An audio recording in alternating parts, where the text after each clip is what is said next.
vous recommande la boutique La Londoloise chez Judith Londolé. Si vous voulez être classe, chic, être habillé, être admiré. Parole de Mopao Mokonzi.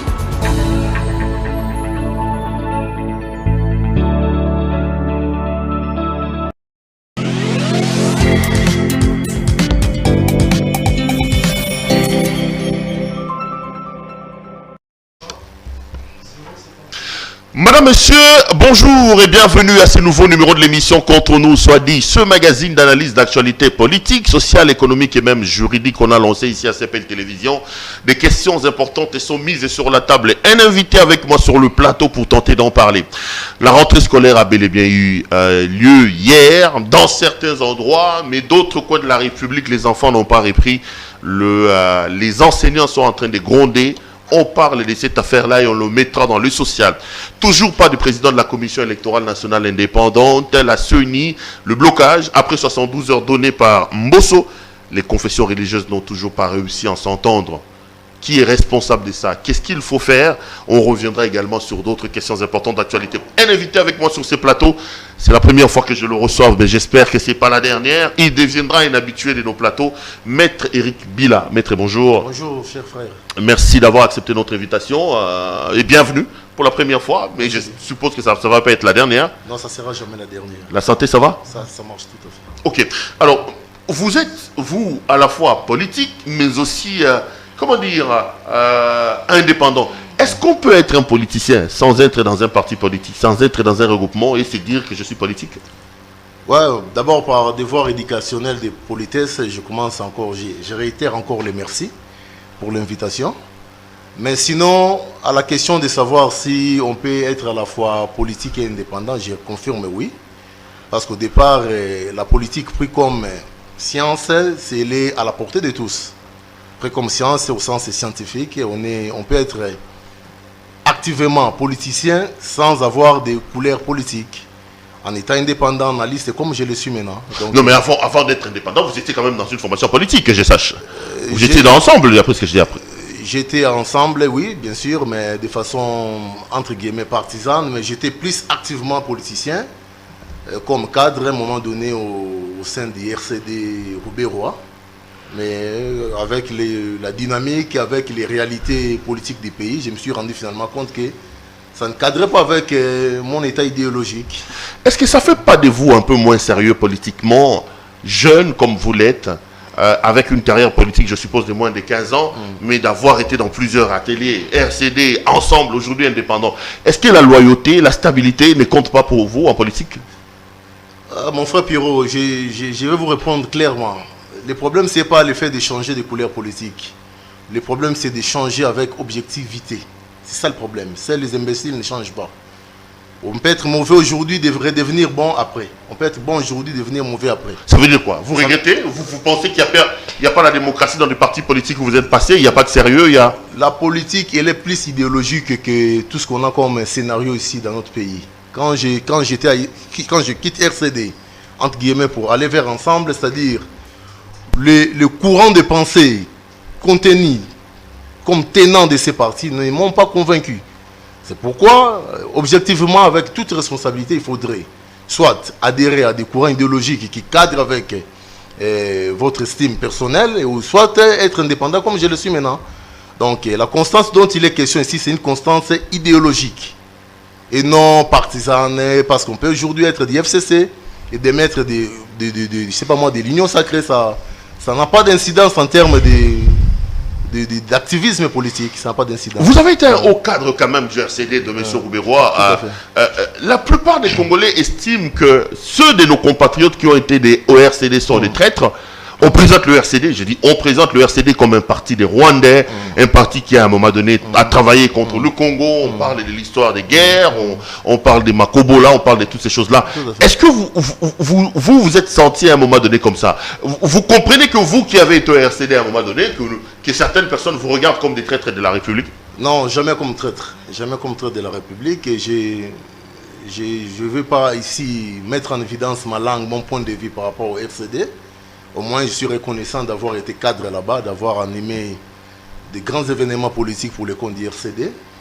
être mal vu, il n'y a pas de parti sain au Congo. Il n'y a pas de parti sain au Congo, je peux vous le confirmer. Il n'y a pas longtemps, Kabila a présagé être le plus grand ennemi de l'IDPS. Mais aujourd'hui, clairement, devant le public, devant les Congolais, il a été appelé frère et partenaire.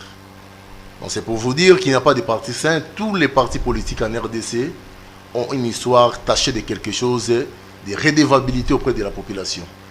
Alors, les choix politiques d'un ou d'un autre parti politique n'est pas taxé comme les gens le veulent là, non, RCD, Rwanda concernant. Le problème, c'est les courants idéologiques, comment mener à bon port ces vents-là. Je vous embête un peu avec cette histoire du RCD. Vous qui avez été, est-ce que ce n'est pas un parti pro-rwandais comme on nous présente? Qu'est-ce que vous avez eu de bien pour le Congo au sein du RCD? Qu'est-ce qui vous a attiré? Qu'est-ce qui vous a marqué en termes d'avenir du pays, en termes de projets pour le Congo? Je suis sincère avec vous. Hein. Les gens qui vous regardent de loin, sincèrement, ont l'impression que le RCD, c'est un mouvement pro-rwandais, un mouvement pro-balkanisation de la République démocratique du Congo.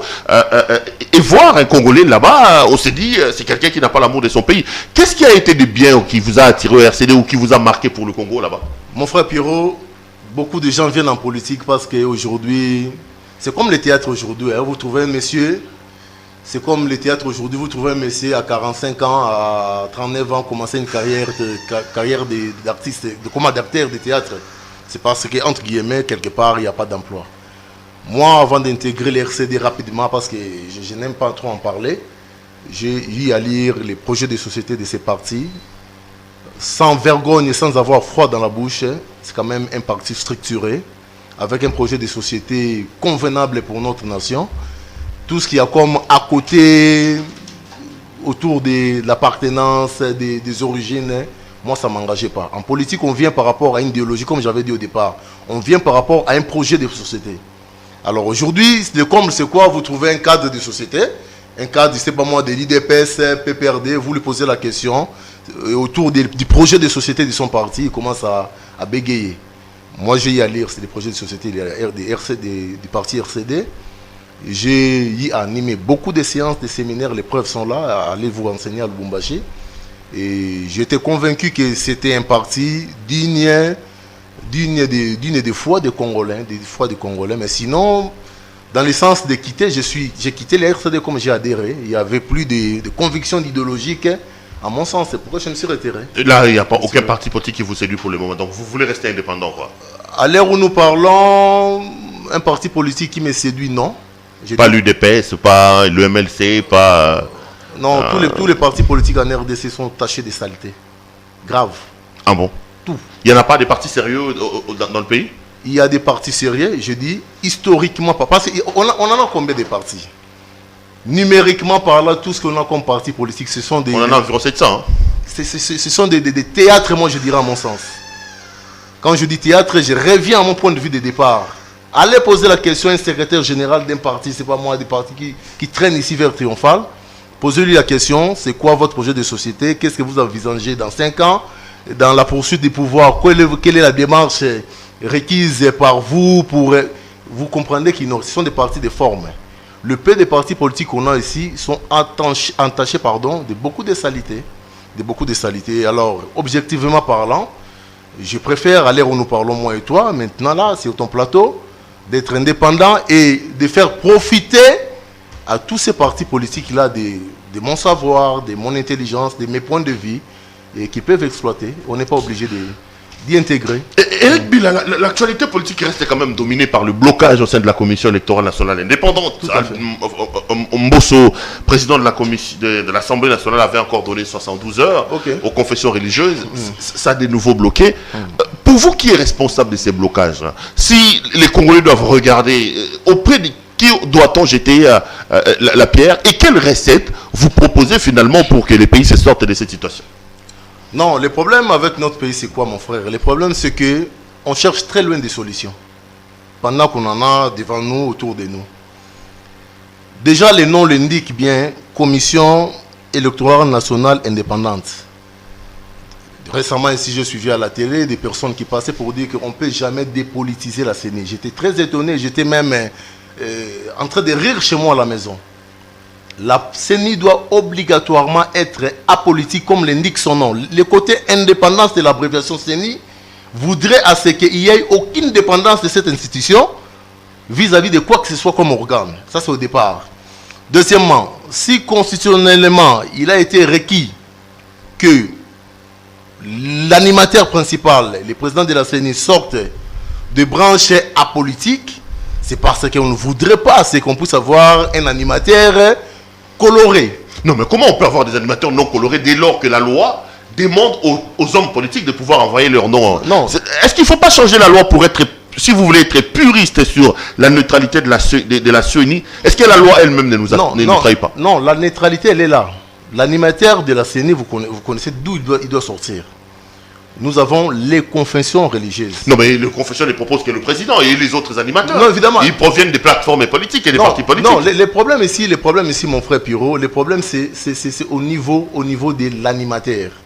Le problème, ce n'est pas au niveau des accompagnateurs de l'animateur. Vous comprenez? Si déjà, au niveau de l'animation de cette branche CENI, qui est une institution d'appui à la démocratie dans notre pays, si déjà à ce niveau-là, il y a attente dans le sens de choisir une personne ici convenable telle que la loi le voudrait, il ne se poserait pas un problème. Maintenant, les blocages, c'est à quel niveau? Moi, je pense, mon frère Pierrot. Les blocages, il faudrait d'abord dire que cela profite au pouvoir. C'est ce que les gens oublient. Fatih, il est en train de se frotter les mains avec cette histoire. Le président Tshisekedi, le garant de la nation. C'est lui qui tire les ficelles. Non, je ne dis pas qu'il est le responsable, mais il est en train de entre guillemets, à mon sens, pour être un peu vulgaire, il s'en moque. Aujourd'hui, les gens se plaignent qu'il y ait 2023 élections, ils oublient que les caprices qu'on est en train de subir aujourd'hui, c'est sur le chemin du glissement. On est sur le chemin du glissement. Et le glissement va profiter à Félix Tshisekedi. Mais comment Il est aux affaires. Il y a une loi organique qui vous montre les chemins pour arriver vers l'objectif, c'est-à-dire installer une institution. Vous, à qui le pouvoir constitutionnel donne même ces prérogatives-là de trouver l'animateur, vous êtes en train de faire des jeux d'enfants. Moi, j'appelle ça jeu d'enfants. Comment ils ne peuvent pas être à mesure par un consensus de trouver une personne? Parce qu'à l'heure où nous parlons, on serait déjà à une autre étape. S'il y avait pas... Moi, j'appelle ça caprice inutile. Caprice inutile. Les textes sont là. Les procédés des choix, il est là. Les autres ont adhéré à un point de vue, c'est-à-dire que nous choisissons tel monsieur. Il y a un camp qui se rétracte.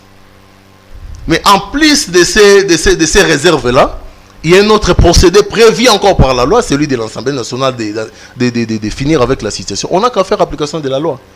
Ça profite à qui? Ça profite à qui? C'est quoi plus? Ça veut dire quoi? Ça veut dire que vous estimez que l'église catholique et l'église protestante jouent un peu au caprice. Nous devons rester dans la logique des 6 autres confessions qui ont élu, comment il s'appelle, Denis Kadima. Vous êtes pour les 6 confessions religieuses? Objectivement parlant, moi je pense que l'église catholique et l'église protestante doivent concéder dans un premier temps. Au nom de la République. Il y a des situations auxquelles on ne peut plus faire bras de fer. Vous êtes à 8, 6 acceptent. Mais c'était pareil avec Ronsard Malonda, non? Comment? C'était pareil avec Ronsard Malonda. 6 confessions religieuses avaient accepté, 2 ont refusé. Et le président a refusé de l'entériner. C'était comme ça aussi à l'époque de Kabila que beaucoup ont critiqué. On critiquait Kabila, on disait qu'il faisait des passages en force parce qu'il faisait passer ses candidats au niveau de la Commission électorale nationale indépendante contre l'avis des catholiques et l'avis des protestants. Donc vous pensez que l'UDPS, que M. Tshisekedi arrive au pouvoir pour faire du Kabila sans Kabila? Non, le problème de Ronsard Malonda, c'est un problème bien évoqué. Mais je pense que les contextes, opérationnellement parlant, ne sont pas les mêmes. C'est-à-dire, je suis en train d'y revenir. C'est-à-dire, les cas Ronsard Malonda, évidemment, sous un format numérique, c'est pareil au cas Kadima, mais sous un format social. Parce que les problèmes, ces dirigeants sont en train de gérer la population. Ils doivent être attentionnés du répondant de la population. On venait à peine de sortir des élections que vous connaissez, moi et vous connaissons. Et l'animateur principal, les techniciens maison de la CENI sortant, c'était mon frère Ronsard Malonda. il avait tous les règles de jeu de cette CENI ici. Vous comprendrez même que c'est l'unique fois où, personnellement, dans ces temps de pouvoir de Fati, où je vis Lamouka émettre même point de vue que l'IDPS, dans le sens de ne pas vouloir de la personne. Le côté social, comme répondant à cette démarche, elle est validée. C'est très, très, très, très valable. Maintenant, le format Kadima, c'est un format tout à fait autre. Socialement parlant, vous avez, je pense que le répondant en termes de position n'est pas à la hauteur de ce qu'a été avec les cas Malonda. Donc ça prouve à suffisance que, moyennement parlant, les 6 confessions religieuses ont quand même une certaine avancée en termes de popularité, d'adhésion à ces points de vue. Vous pensez que les Congolais acceptent aujourd'hui Kadima qu'il avait fait avec Ronsard Malonda? Tout à fait. À mon point de vue. À mon point de vue. Le choc était très nouveau avec Ronsard Malonda. Partant des élections passées avec Nanga et consorts. Donc pour vous, il est clair, aujourd'hui, on va dans la voie des 6 confessions religieuses, catholiques et protestantes, taisez-vous, on passe. Qu'on le veuille ou pas, on chutera là. On chutera là. Dites-moi quelle serait la base juridique sur laquelle se fonderait l'église catholique et l'église protestante pour faire face à Kadima. Il n'y en a pas. Il n'y a aucun texte qui admet ces caprices-là. D'ailleurs, même tout ce que fait le président de l'Assemblée nationale, Mbosso consort, des reports en report, de 48 heures à 48 heures, 72 heures à 72 heures, ça c'est gérer les caprices. C'est vraiment, à mon sens, gérer les caprices. Parce que tout est prédisposé dans la loi comme procédé pour finir avec la question, avec les débats qui les opposent. Mais c'est là où je reviens, que finalement, en plus des textes de loi, il y a un côté social qu'il faudrait voir à l'œil, Tout ce que fait Mbosso là-bas, c'est pour mettre de l'eau dans le vin parce que ça risque d'être trop enivrant, ces vins-là, pour la population. Non, mais sans les citer clairement, l'abbé Chollet parle des pressions, et tire clairement sur le régime, que d'une certaine manière, le régime serait en train de tirer les ficelles de cette situation de blocage. Vous n'y croyez pas, vous dites que les catholiques en veulent à M. Tshisekedi et à son régime pour rien. Non, dire que les catholiques en veulent à M. Tshisekedi, c'est très faux. L'église catholique a été pour beaucoup pour que Tshisekedi soit là. Le président Tshisekedi, évidemment, soit aujourd'hui chef de l'État. On connaît bien les combats de l'église catholique. Cette alternance qu'on a aujourd'hui, il y a de quoi mettre en prélude, mettre haut la tête l'église catholique. Ça, il n'y a pas match. On connaît les combats que l'église catholique a eu. L'accompagnement de l'église catholique via l'opposition qu'on a eu ici pour combattre l'ancien régime de notre président Kabila. Mais sinon, je suis, d'un point de vue personnel en tant qu'analyste politique, je pense que les problèmes ne se trouvent pas au niveau du choix de la personne. Les problèmes se trouvent au niveau du respect des textes, au niveau de l'audit de cette CENI-là, et au niveau de l'accompagnement de la population vis-à-vis de tout ce qu'il y aura comme rituel à faire autour de la CENI. C'est ça le problème. Parce que commencer à marquer les pas autour d'un candidat, et aujourd'hui, si on refute Kadima, l'église catholique amène un candidat, les 6 confessions vont refaire la même chose, finalement, on va où? Et ça profite au pouvoir. Moi, à la place du chef de l'État Tshisekedi, je croise même, je suis à la maison chez moi en train de m'en moquer. Parce que plus vous gagnez le temps, plus vous me donnez l'occasion de glisser avec le timing électoral tel que prévu. Parce que là, dites-moi, on n'a pas de président de CENI. On doit bientôt là organiser les élections de gouverneurs. Ça se passera comment? On commence à être dans un format un peu, à mon sens, un format théâtral. C'est petit comme caprice à ce niveau-là. C'est très petit. À un certain moment, il faut de la grandeur pour certaines décisions grandes. Il faut concéder. Et le fait de concéder ne voudrait pas dire lâcher prise.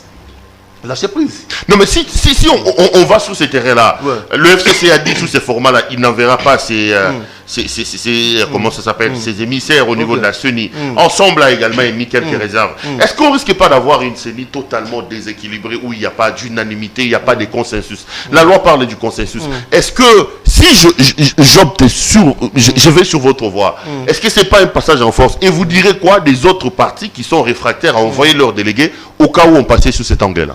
Non, sous cet angle-là, les partis qui sont réfractaires, moi je pense que ça va de la démocratie, mon frère Pierrot. Ça va de la démocratie, tout simplement. Il n'y a pas une contrainte émise à l'endroit de ces partis-là pour qu'ils puissent envoyer leurs délégués. Le problème, c'est la note qu'ils veulent mettre derrière ce qu'ils ne veulent pas. C'est la note qui dérange. Envoyer des émissaires, envoyer des représentants au sein de la CENI, c'est une question adhésive. Elle n'est pas contraignante. Vous pouvez ou n'est pas. C'est-à-dire, dans tous les deux volets, envoyer, c'est bon. Ne pas envoyer, revient au même. Les grands problèmes ici, avec les Congolais, avec nos amis, nos gens de Dieu, s'il faut les dire comme ça, ils doivent se surpasser. Ils doivent se surpasser. Le problème, c'est que cette CENI-là ne puisse pas être politisée. C'est à cela qu'il faut ouvrir l'œil. C'est à cela qu'il faut ouvrir l'œil. Que cette CENI ne soit pas politisée. Tout ce qui cadrera dans le sens d'une politisation doit être combattu par l'ensemble des personnes admises ou bien l'ensemble de la population pour qu'il n'y ait pas le pire. Parce que là, mon frère Pierrot, on peut beau commencer. D'abord, ils ont réclamé l'arbitrage du chef de l'État autour de la question. Vous avez les suites. Vous avez les suites. Il a dit que ce n'était pas normal, il ne le fera pas. Alors, clairement, sans vergogne. Sans vergogne. C'est-à-dire, réactionnellement parlant, ils doivent comprendre que ça commence à être trop capricieux, cette histoire de Kadima. Je vous donne 48 heures pour des grandes personnes. Je pense qu'à un certain moment, il faut se lever, il faut être grand, il faut concéder. Le fait de concéder ne voudrait pas dire qu'on a lâché prise. Ils auront une mainmise sur le contrôle, et ils en ont les moyens évidemment aussi. Et je pense que ça peut aller comme ça. Parce que là maintenant, on est sur le chemin d'un glissement. Ça nous prend du temps, ça nous prend du temps. Et surtout que, en termes financiers, on n'est pas encore en train de préparer ces élections. Hein. Là, on est en train de parler théorie, de parler de politique. Hein. Les élections, c'est pas tout ce qui s'est fait là. Les élections, c'est de l'argent. On va encore rentrer sous le format 2006 où on était financé par l'extérieur. Nicolas Kadima a dit qu'il y a des problèmes de financement, il n'y en a pas. Le ministre des Finances. Non, écoutez. Il a dit que les problèmes, à l'heure où nous parlons, il y aura élection, les problèmes de financement ne se posent pas. Écoutez, mon frère Pierrot, je ne suis pas en train de m'attaquer à M. Nicolas, le ministre des Finances. Il en a. Nicolas Kazadi. Nicolas Kazadi, il en a toutes les informations, c'est la personne, c'est l'argentier du pays, donc il a le droit de dire ça. Mais moi, je pense qu'à un certain moment, gérer les gens, c'est rendre compte aux gens. On ne peut pas gérer une personne sans lui rendre compte de ce que vous attendez de lui ou de ce que vous lui devez. C'est ça le grand problème avec notre pays. On gère un seul aspect des choses, c'est que moi je veux. Quand on vous dit aujourd'hui qu'il y a de l'argent, il y a disponibilité, pour ne pas parler d'argent, il y a disponibilité pour qu'aujourd'hui, on commence cette histoire de CENI ici. Bon, enfin, à mon sens, ça n'engage que moi personnellement. Je trouve ça très dévié. Très dévié. Très dévié. Vous avez de l'argent qui attend de la fin des caprices. C'est ça, non? Il y a de l'argent caché quelque part, ça attend les caprices. Cet argent-là, entre guillemets, il y en a. Tantôt, on se plaint du fait que les réserves de la République sont en déséquilibre. Et tantôt on dit qu'il y en a déjà des provisions pour des élections. C'est du toïboï. Moi je pense qu'objectivement parlant, s'il faut rendre compte, comme l'Assemblée le fait, mais malheureusement à son triste malheur, les ministres qui battent ça, qui disaient que non, autour des rames, je pense qu'on va en venir là, et c'était question de financer, c'était pas moi les Wi-Fi et consorts. S'il faut parler en ces termes-là, moi je me dis que objectivement parlant, avec preuve à l'appui, je ne suis pas sûr de ces points de vue-là qu'il y a de l'argent, il y a disponibilité d'argent pour cette CENI. Maître Bila, vous parlez de Tshisekedi qui serait bénéficiaire de ça. Comment jugez-vous l'action de M. Tshisekedi depuis presque 3 ans où il est au pouvoir? Il y en a qui pensent qu'aujourd'hui, dans certains domaines, on recule par rapport à là où Kabila nous a laissé. Il y en a qui disent même que, vivement 2023, qu'il fasse un mandat et qu'il parte. Il y en a qui estiment qu'il fait du bon, béton. Vous, comment qualifiez-vous l'action de M. Tshisekedi depuis qu'il est là? Vous pensez que la République est en bonne voie, on avance, on est en train de stagner ou on est en train de reculer avec Tshisekedi? Mon frère Pierrot, les gens qui vont nous suivre comprendront finalement qu'est-ce qu'il y a sérieusement autour de la République. Le problème, il est d'abord d'ordre mathématique. Nous avons un quinquennat, c'est-à-dire un mandat de 5 ans. Hein? M. Fachi, le président de la République, a ses 5 ans de départ. D'entrée de jeu, pour des raisons sociopolitiques, il était obligé de cohabiter, de vivre politiquement ensemble avec l'ancien pouvoir, l'ancien régime, les FCC. Chose qui a été faite. Suivez mon analyse mathématique. Mon analyse mathématique. 2 ans après le mariage, je ne sais pas moi s'il faut l'appeler l'épouse ou bien l'époux, mais au moins, le président de la République s'est dit, finalement on doit divorcer, ça ne marche pas. On a 5 ans au départ, 2 ans après, le président de la République, non, on doit se séparer avec les amis ici. Et dans son discours de séparation, il confirme lui-même, en français et dans toutes les 4 langues nationales, qui Saloumé Banda. Moussale et Bandi. Ça voudrait dire qu'antérieurement, on ne travaillait pas. Donc, par ricochet, en termes de conclusion finale, on s'est dit que sur les 5 ans, on a perdu 2 ans. Ça, tout le monde sera d'accord avec moi. Le discours du chef de l'État est là. Le chef n'a pas mâché des mots. Il a même dû assimiler cela à des humiliations qu'il avait. Mais en fin de compte, il s'est dit, après 2 ans, finalement, gérons avec les amis. 2 ans après, on n'a pas eu à travailler, gérons. C'est-à-dire sur les 5, c'est comme si vous étiez en train de passer un examen à côté sur 5. Et finalement, par imprudence, le professeur vient vous s'y prendre en train de tricher. Il vous dit sur les 5 points, je vous retranche 3 points. Donc sur les 5, vous travaillez vous avez 3 points à gérer contre 5 pour les 2 perdus par chéri. C'est ça la simulation exemplative pour ce qui s'est passé pour les cas d'entrée des pouvoirs des fascistes. C'est-à-dire, sur 5 ans, on a perdu 2 ans sûrs. On va l'exonérer donc. Il ne faut pas être dur avec lui parce que Kabila lui a bouffé 2 ans. C'est ce que vous voulez dire? Non, il faut pas ramener la chose à la personne de M. Kabila, pour qui j'ai aussi beaucoup de respect, beaucoup d'estime, pour avoir été notre chef de l'État durant plus de 18 ans. Le problème, c'est que ce qui est concret, réel, que les mariages politiques entre FCC et UDPS, FCC, je sais pas moi, cash, a abouti à un mort-né reconnu et enterré par lui-même. Le chef d'État l'a dit qu'on n'a pas eu à travailler pendant des années. C'est-à-dire sur les 5 qu'on a, on reste avec 3. Il faut gérer les 3. Or, maintenant, dans la gestion numérique de ces 3 ans, de moi à vous, vous savez bien qu'on n'arrivera jamais à faire 3 sur 5. On n'arrivera jamais à faire 3 sur 5 parce qu'il y a des questions essentielles, très techniques, qu'on n'arrivera jamais à résoudre durant ces 3 ans. Parce qu'au départ, je vous dis même, M. Pirot, aujourd'hui, à mon sens, je me dis que le pays est géré par improvisation. Dites-moi sur base de quel projet de société de Fati, conçu préalablement lors de sa campagne, que ce pays est géré. Opérationnellement parlant, nous sommes gérés par improvisation. Il y a une certaine improvisation dans la gestion du pays. Vous n'avez pas toujours pas répondu. On avance, on recule, on stagne. Non, à l'heure où nous parlons, nous sommes en train de stabiliser l'échec. Éviter les chaos. Objectivement parlant, nous sommes en train d'éviter les chaos. L'échec, il est consommé. L'échec, il est consommé partant de 2 ans perdus. Je parle en termes de quinquennat.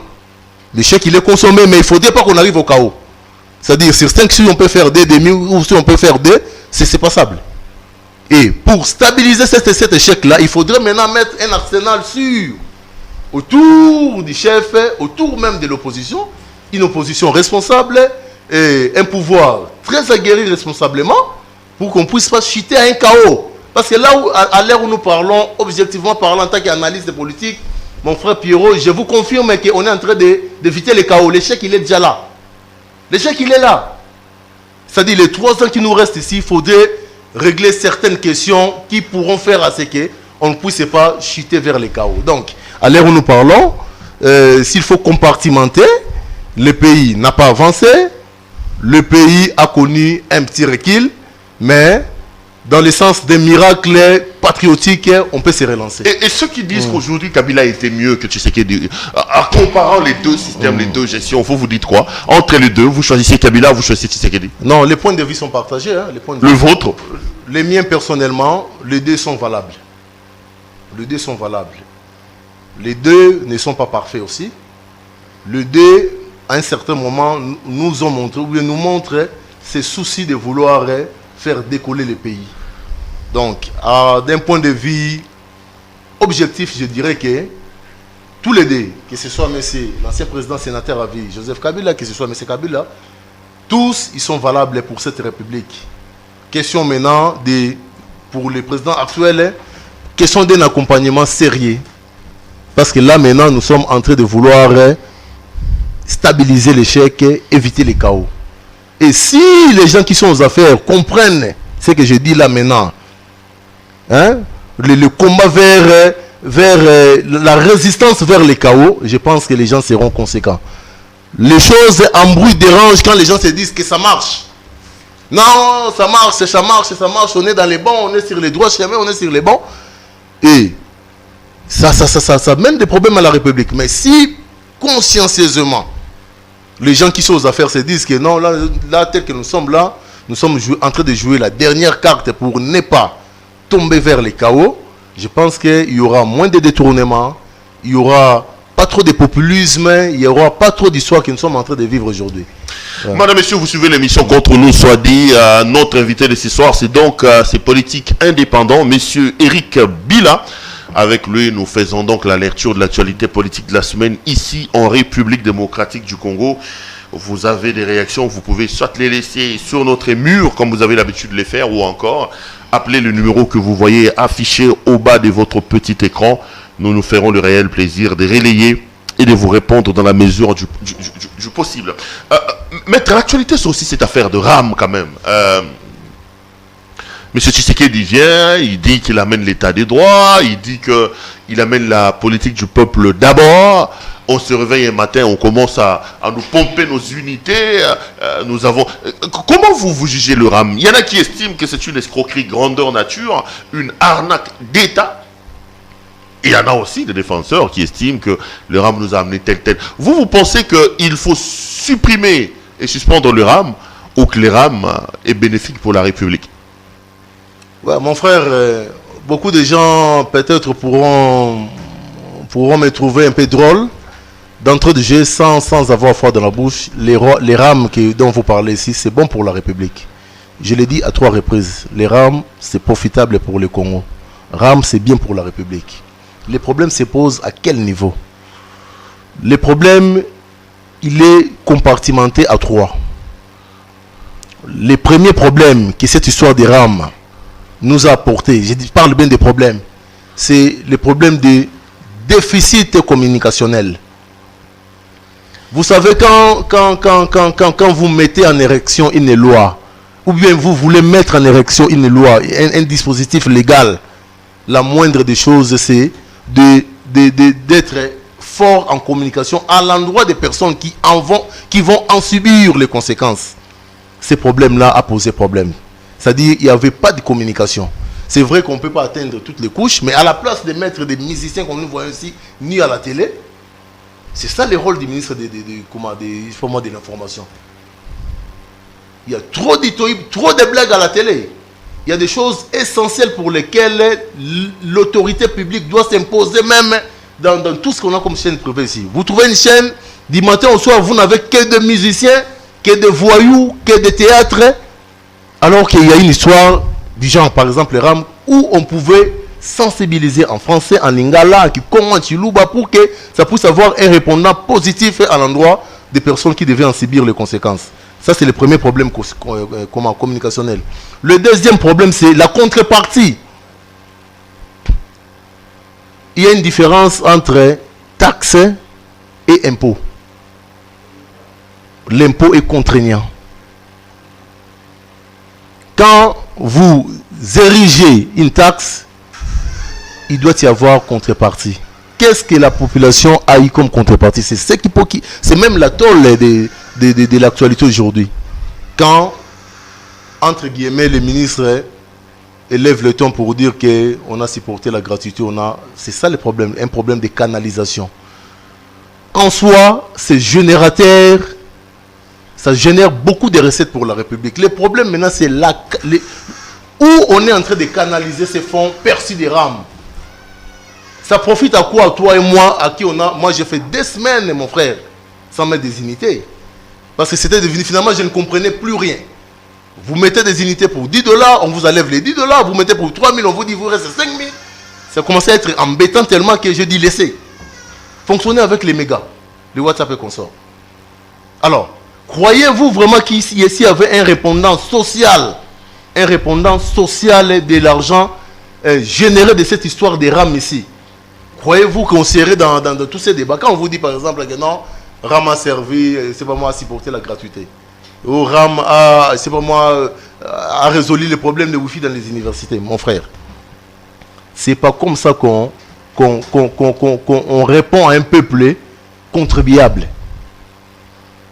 Ce n'est plus la Banque mondiale qui supporte la gratuité, ce n'est plus des accords signés, maintenant c'est les RAM. C'est-à-dire, s'il faut assimiler cela à RAM, à l'heure où nous parlons, il n'y a pas de gratuité. En clair, vous soutenez le RAM, mais vous fustigez un certain nombre de choses dans la gestion de l'affaire. Je soutiens les RAM comme source d'approvisionnement des recettes pour la République. Ce n'est pas une arnaque, ce n'est pas une escroquerie pour vous. Non, ça devient de l'escroquerie dans la mesure où on n'arrive pas à nous justifier la canalisation des fonds. C'est à ce niveau-là que ça commence à déranger. Je ne dis pas que c'est de l'escroquerie. Il doit y avoir une contrepartie relevant de cette histoire des rames. Tant qu'il n'y en aura pas, il y aura toujours des problèmes. Le justificatif émis par l'autorité de tutelle n'a pas convaincu. Ça prouve à suffisance, entre guillemets, s'il faut ouvrir les yeux. Et on doit se poser des questions sur la destination des fonds générés des rames. Parce que la vérité, la vérité ne se prépare pas. La vérité, c'est quelque chose d'automatique. S'il faut sérieusement engager un débat autour de la canalisation des fonds, des recettes perçues des rames, vous trouverez qu'il y aura des tâches en chemin. Je confirme haut et fort, à mon sens, personnellement, c'est un point de vue personnel, que RAM n'a jamais supporté la gratuité. À quelle hauteur? Qu'ils nous disent à quelle hauteur, on a perçu combien, ça supporté la gratuité, à quelle hauteur, ça a résolu quel problème de gratuité?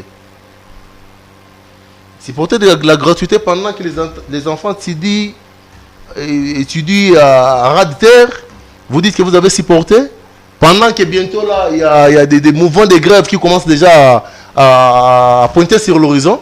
Moi, je pense que cette histoire des rames, à l'heure où nous parlons, répondant à votre question, dans un premier temps, il faudrait mettre un stop. Parce qu'il n'y a pas eu de répondants en termes de contrepartie clairs autour de cette histoire. Et si on arrive à lever l'équivoque, ça peut rester comme taxe, mais au moins que cela puisse produire des effets sociaux dans la vie des Congolais. Maître Bila, on va terminer cette émission. Vous étiez au Congo central, vous êtes vous-même de cette partie de la République. Votre gouverneur a fui. Il y a des élections. On a l'impression que la province de Kimbangu, c'est la malédiction, c'est la mauvaise foi de ses ressortissants. Une province où il y a toujours des problèmes, des conflits d'ego entre ses ressortissants. Dans quel état se trouve le Congo central aujourd'hui? Et vous avez un candidat, moi j'ai mon ami Yves Kissombe, je l'ai vu annoncer sa candidature comme gouverneur. Qui peut aujourd'hui pour vous relever les défis du développement du Congo central?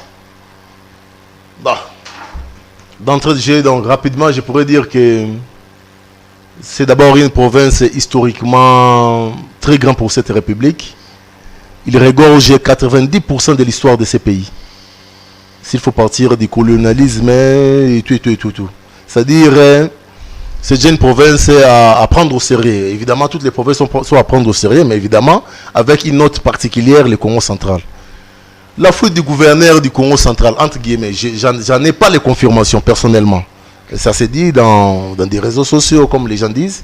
Mais apparemment, ça paraît être vrai parce qu'on n'est pas, nullement on l'a vu quelque part ici, en RDC. Mais qui, au départ, il faudrait condamner qui? notre histoire de, entre guillemets, on en parlera même plus tard, notre histoire de IGF-SC. Ils sont allés là-bas. Quand nous crions tout le temps que, opérationnellement parlant, c'est que fait l'IGF en termes en termes médiatiques, nous les décrions. Les gens croient que nous sommes contre ces services-là. Et c'est l'IGF qui a demandé à Touma Touma de détourner l'argent? Non, c'est pas l'IGF qui a demandé à Touma Touma de détourner l'argent. L'IGF est tenu par un devoir de discrétion, opérationnellement parlant. C'est un service accompagnateur, entre guillemets, à mon sens, de service de justice, de parquet que nous avons ici. Et aller auditer ne voudrait pas dire obligatoirement trouver des failles. On peut aller auditer et trouver des services et être dans les bons financièrement. Maintenant, pour revenir au cas à Touma Toubouana, l'IGF avait déjà émis un rapport qui taxait l'autre, à Touma Toubouana, d'être dedans dans des faits de détournement. La moindre des choses serait quoi? Ce serait de prendre des dispositions pour que celui-ci, déjà au départ, taxé par l'IGF, puisse subir des mesures d'encadrement telles que, parce que là, tel qu'il est parti là-bas, entre guillemets, s'il est avéré qu'effectivement il a détourné de l'argent de la République, c'est de l'argent de la République qui s'envole. Parce que nous, le comble avec le Congo ici, quand une personne quitte le pays, on s'en fout de tout ce qu'on a comme convention avec Interpol, tout ce qu'il y a comme arrangement international autour de la criminalité. On s'en fout. Nous, le problème finit quand on quitte le pays. Même si on est à Brazza ici, avec 50 millions de la République démocratique du Congo volés, le fait que vous ne vous réveillez pas au Congo, le problème est fini. Allez lire allez répertorier plusieurs conventions de nature internationale sur ce genre de cas de criminalité économique sont là, mais ici quand on quitte le pays, il faut l'actionner tout simplement. Il faudrait l'actionner. Parce que là maintenant, il s'est dit quoi? Il se tape la poitrine là où il est, comme il est sorti. Ok, on va terminer avec un mot sur la rentrée scolaire. Pour chuter. Y a-t-il pas complicité des services habilités à faire sortir la personne de la République? On n'en parle même pas. On dit seulement que non, à toi Kimi. Il est sorti comment? Ou là, de là où il a sorti, il n'y a pas la DGM. De là où il est sorti, il n'y a pas de service secret de l'État. Il est sorti comme chez lui, mon ami, dans la République, je parle. C'est là qu'il faut revenir. Mettre des dispositifs, des personnes sérieuses à des fonctions sérieuses pour traquer ce genre de trucs. Et un candidat pour remplacer à tout chez vous, vous en avez? Récemment, je suis en train de voir personnellement, j'en ai pas les moyens. Okay. On a un système tel que si vous n'avez pas de moyens, il ne faut pas oser. Okay. On doit corriger les choses. À l'heure où nous parlons, les députés sont en train de chanter Alléluia dans leur maison parce qu'ils savent que des juifs vont venir. Sans vergogne, sans avoir froid dans la bouche. Et je pense même que dans des coulisses, il y a des réunions qui se font pour dire que tout autre à 50 000, tout autre à 30 000. Donc, c'est regrettable. Je ne suis pas candidat parce que je n'ai pas de moyens financiers. Vous soutenez un candidat? Pour corrompre. Vous soutenez un candidat? Une candidature féminine, je vais soutenir. Ah, ok. On va terminer. Et la rentrée scolaire, vous pensez que c'est une réussite? Un échec. Vos enfants ont repris les cours? Timidement. C'est-à-dire timidement, c'est-à-dire qu'il fallait lever l'équivoque mental dans l'état des enfants et pour qu'ils ne se sentent pas aussi moins en action que les autres. Et dans ce sens-là, ils sont allés à l'école. Mais sinon, je pense que moi, j'ai fait ça parce que, pas par courage d'homme, ils ne pouvaient pas rester. Évidemment, d'autres s'en plaignent. Donc, parler d'une réussite, c'est être très loin des réalités de la République. Eric Bila, merci d'être venu nous voir. Hein. Revenez quand vous voulez, c'est chez vous ici désormais. Merci bien. Seulement, je voulais mettre une mention. Ok. Une mention très importante. Avec votre permission, on pourra tenir une émission autour de ça. Je suis d'abord leader d'un courant de pensée que devient la République, sans patriotisme. Un courant de pensée qui prône la démocratie, prône l'état de droit, prône la résistance de la population. Mais en plus de cela, je suis en train de militer à mon niveau en créant une dynamique pour exclure la jurisprudence comme source des droits congolais en République démocratique du Congo. Ça doit être mis en écart. Ça m'intéresse, le droit. Vous voulez que la jurisprudence ne soit plus une source des droits? Personnellement, qu'est-ce que vous reprochez à la jurisprudence? Je reproche à cette jurisprudence congolaise d'être déviée. Pourquoi? Nous avons décrié la politisation de cette république, le monnayage de notre justice depuis Mobutu jusqu'à ce jour. Et toutes ces jurisprudences-là sont ici de ces tribunaux monnayés. Donc, objectivement parlant, c'est supposé que, en termes de pourcentage, la plupart des jurisprudences congolaises sont le fait des monnayages. Et on ne peut pas faire de telles jurisprudences, des cas d'actualité pour des dossiers récents. Moi, je pense, à mon avis, qu'on mette en place une commission de réforme du droit congolais pour que, dans un premier temps, on puisse voir dans quelle mesure, ou bien mettre un timing de jurisprudence à prendre en compte. Vous allez prendre des jurisprudences du temps de Mobutu où les gens arrivent à donner de l'argent pour qu'on leur donne de bons jugements et puis vous les ramenez à des situations actuelles. Moi, je pense que je suis en train de lutter pour ça. Je suis en train de voir comment avoir des spécialistes en la matière, comment tenir des débats, des conférences pour que cela soit levé comme équivoque. C'est une source de droit pas convenable à l'ère où nous parlons pour la République, parce qu'on vient de sortir d'un état où la justice a été totalement monnayée. On en parlera. On en parlera lors de la prochaine émission. Merci Maître Bila d'être venu nous voir. Madame, Monsieur, cette émission est terminée. Laissez-moi dire grand merci à l'équipe technique qui a fait un travail remarquable pour me permettre d'entrer en contact avec vous. Merci également à nos partenaires, la boutique La Londoloise avec sa patronne Judith Londolé Betoko. Vous avez les spots publicitaires avant et à la fin de cette émission. Vous êtes un homme, vous voulez avoir une veste, une chaussure, une chemise, une montre comme la mienne ici. Appelez donc cette boutique-là. Et en passant, je vous signale d'ailleurs que c'est Judith Londolé Betoko qui nous habille ce jour. Si cette chemise vous plaît, appelez donc le numéro de Judith Londolé Betoko et informez-vous pour vos commandes. Allez, ça a été un grand plaisir pour moi de vous présenter cette émission. Je vous retrouve demain pour un autre numéro. Portez-vous bien et restez branchés sur nos programmes. Bonsoir chez vous. Merci. Merci.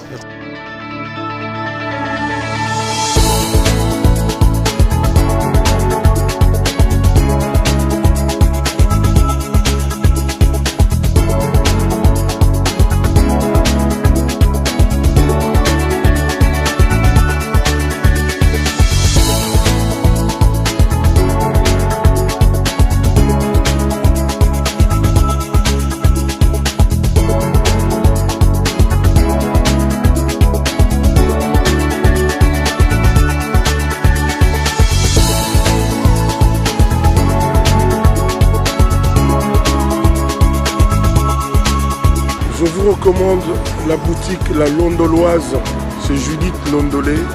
Si vous voulez être classe, chic, être habillé, être admiré. Parole de Mopao Mokonzi.